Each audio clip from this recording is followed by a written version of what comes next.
तो अब हम रूल समझने वाले हैं एसएएस। पहले इस मॉडल को बनाना सीख लेते हैं, फिर हम एक्सप्लेन करेंगे। तो यहाँ पे जस्ट आपको 2 स्केल्स की ज़रूरत पड़ेगी और सेंटर में हम इसको अटैच करेंगे, ठीक है।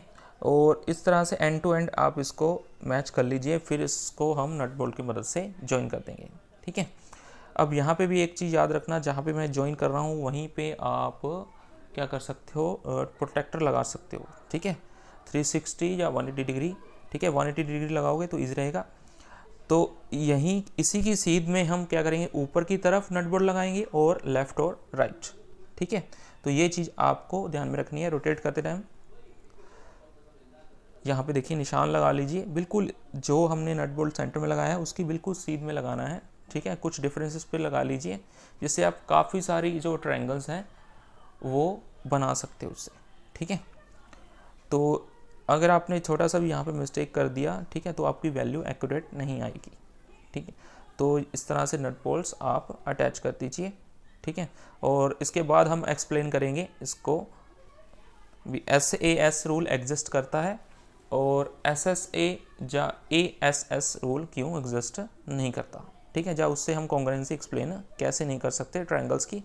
तो बस इसको ईजी बनाना है इस तरह से, ठीक है। बट यहाँ पे आप थ्रेड की मदद से और या स्केल की मदद से मेज़र कर लीजिए जो आपकी वैल्यूज़ हैं वो एक्यूरेट आ रही हैं नहीं आ रही हैं, ठीक है।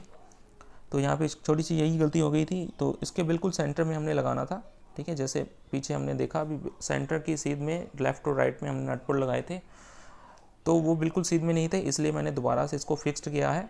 तो रबर बैंड या थ्रेड की मदद से इसको अटैच करके इस तरह से चेक कर लीजिए जो साइड्स की वैल्यू हैं वो सेम आ रही हैं नहीं, ठीक है। तभी आप इसको एक्सप्लेन कर पाओगे। तो अब हम इसका एक्सप्लेनेशन पार्ट देखते हैं। तो नेक्स्ट हम रूल प्रूव करने वाले हैं SAS, that is side angle side. तो यहाँ पे हम 2 साइड और एक एंगल को फिक्स्ड करेंगे और चेक करेंगे कि जो थर्ड साइड है उस ट्रायंगल की या कॉरस्पॉन्डिंग जो पार्ट्स रह गए उसके एंगल्स वो आपस में इक्वल हो सकते हैं। तो मतलब ऐसे ऐसे रूल है, एग्जिस्ट करता है, प्रैक्टिकली भी उसको हम करके दिखा रहे हैं कि ऐसे ऐसे 2 ट्रायंगल्स को कॉन्ग्रुएंट प्रूव किया जा सकता है, ठीक है। वो कैसे, तो यहाँ पे देखिए हम थ्रेड की मदद से, देखिए यहाँ पे हम एक एंगल फिक्स कर रहे हैं, तो राइट एंगल ट्रायंगल बनाएंगे थ्रेड की मदद से। इसको यहाँ पे ज्वाइन कर देते हैं, इधर कर देते हैं। देखिए अब यहाँ पे हम एंगल रख रहे हैं 90 डिग्री, इसको हम स्ट्रेट कर दें थोड़ा सा।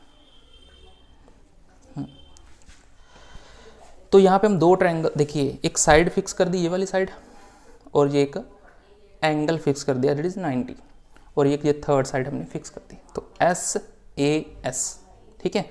तो ये थर्ड साइड यहाँ पे जो बनेगी, देखिए सेम हमने यहाँ पे करना है। देखिए यहीं से स्टार्ट होंगे, एक साइड फिक्स कर दी ये वाली, और एक एंगल फिक्स्ड है दैट इज 90, और ये जो साइड फिक्स्ड है, ठीक है। तो अब इनका जो थर्ड पार्ट रह गया, जहाँ पे एक ट्रायंगल बनेगी इस साइड बनेगी और एक इस साइड बनेगी ट्रायंगल, ठीक है। तो देखिए हमने इस साइड को फिक्स किया था, यहाँ पे क्या किया हमने, इस साइड को फिक्स किया और एंगल को फिक्स कर लिया। सिमिलरली यहाँ पे किया, तो 2 ट्रायंगल्स हमारे पास फॉर्म्ड हो गई। अब SAS के अकॉर्डिंग थर्ड साइड भी क्या होगी, इक्वल होगी। इसको हम स्केल की मदद से चेक करते हैं, क्योंकि अगर SAS रूल अगर दोनों ट्रायंगल्स के ऊपर लग रहा है तो इट मीन्स ये कॉन्ग्रुएंट है, कॉन्ग्रुएंसी यहाँ पे प्रूव हो रही है दोनों ट्रायंगल्स की, तो इनके कॉरस्पॉन्डिंग पार्ट्स क्या होंगे, इक्वल होंगे। कॉरस्पॉन्डिंग पार्ट्स अब हमारा रह गया थर्ड साइड चेक करते हैं। अगर थर्ड साइड इक्वल आ जाती है तो it means SAS rule exist करता है। तो यहाँ पे देखिए ये कितना है, यहाँ पे करते हैं 26। अब इधर भी चेक करें हम, तो ये भी क्या है 26। तो दोनों साइड क्या आ गई, इक्वल। अब मैं दोबारा से आपको थोड़ा सा एक्सप्लेन कर देता हूँ। तो हमने यहाँ पे क्या किया था, इस साइड को एक एंगल फिक्स किया, इन दोनों का एंगल फिक्स है देखो, और एक थर्ड साइड हमने फिक्स की। तो अगर SAS हो रहा है कि नहीं 2 ट्रायंगल्स का, मतलब 2 साइड्स और एक एंगल आपस में सेम है, तो उनकी थर्ड साइड भी क्या होगी, इक्वल होगी according to the congruency rule. तो वहाँ पे हम लिखते हैं by SAS rule they are congruent and by CPCT. CPCT का मतलब होता है corresponding parts of congruent triangles. तो कॉन्ग्रुएंट ट्रायंगल की जो कॉरस्पॉन्डिंग पार्ट्स कौन से हो गए, ये वाली साइड, वो क्या होंगे, आपस में इक्वल होंगे। ठीक है, तो इस तरह से हमने जो है that is SAS rule prove कर दिया। अब यहाँ पे क्वेश्चन आता है अभी SA लग सकता है यहाँ पे। तो देखिए ये वाली साइड और ये वाली साइड का बीच वाला एंगल इक्वल था, सिमिलरली यहाँ पे, तो ये दोनों साइड्स के आगे इक्वल। अगर हम सिर्फ दो साइड्स को ये वाली साइड और मान लीजिए ये वाली साइड और ये वाली साइड हम कर दें फिक्स्ड, एंगल फिक्स्ड ना करें इनके बीच का, ये एंगल फिक्स्ड रखें ये दोनों साइड, और ये थर्ड साइड चेंज हो सके। ठीक है, तो SSA रूल एग्जिस्ट नहीं करता। एंगल जो है वो दो साइड्स के बीच में होना चाहिए, ये साइड है और ये साइड के बीच में होना चाहिए, तभी हम कह सकते हैं कि दो ट्रायंगल्स आपस में कॉन्ग्रुएंट। इसलिए डबल SA वाला जो रूल है वो एग्जिस्ट नहीं करता, आप करके देख सकते हो।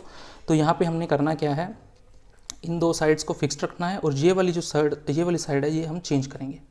तो अब जैसे ही आप चेंज करोगे तो आपकी इसको चेंज करोगे तो ये वाली लेंथ चेंज हो जाएगी, ये वाली लेंथ चेंज हो जाएगी, जिसके कारण ये वाली साइड और ये वाली साइड इक्वल आपस में नहीं आएंगी। तो इसलिए SSA रूल एग्जिस्ट नहीं करता।